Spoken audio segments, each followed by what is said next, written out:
federal government's plan to increase excise duty on tobacco products have received commendations. The Environmental Rights Action Friends of the Earth Nigeria and Civil Society Legislative Advocacy Center have praised the federal government over the increase of excise duty on tobacco products in the newly announced rates, which also affects alcohol. The groups also called on the federal government to match its rates with that of other countries across Africa. They said the new rates still fall short of the recommendations of World Health Organization in Article 6 of the Framework Convention on Tobacco Control, which is 70% excise on tobacco products. Unfortunately, like I said, many of these, tobacco companies are conniving with some unpatriotic people to sell a dummy that as a result of the increase in taxation, some people will lose job and some people will not be happy. But we rather want some people to be unhappy, than to continue to destroy the health of our people, because government will have more burden in terms of curing the diseases that is associated with tobacco consumption in Nigeria. For us, civil society tobacco control advocates, the position of Manufacturers Association of Nigeria reflects a conflict of interest that puts profits before the health of millions of our citizens.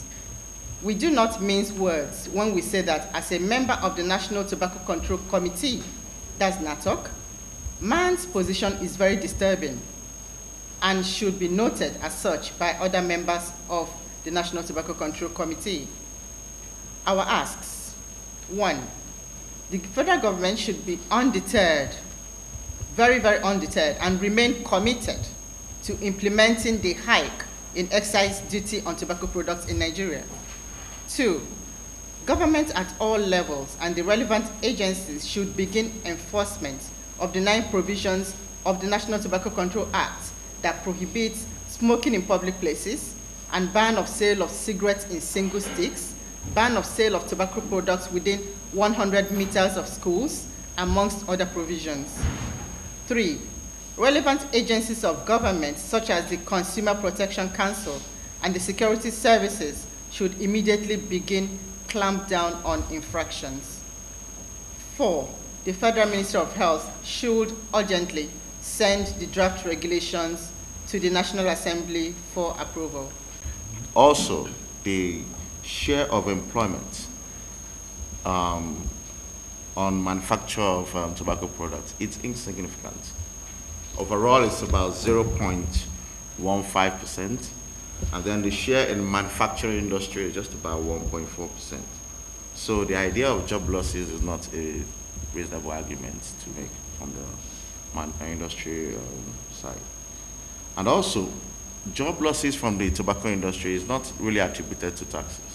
It's mainly attributed to the automation going on in their industry and also some managerial changes. So taxes is not really what they should be concerned about. And then on the part of tobacco farmers, they engaged in mixed farming, and it's left for the government to also support them to switch into other more profitable crops.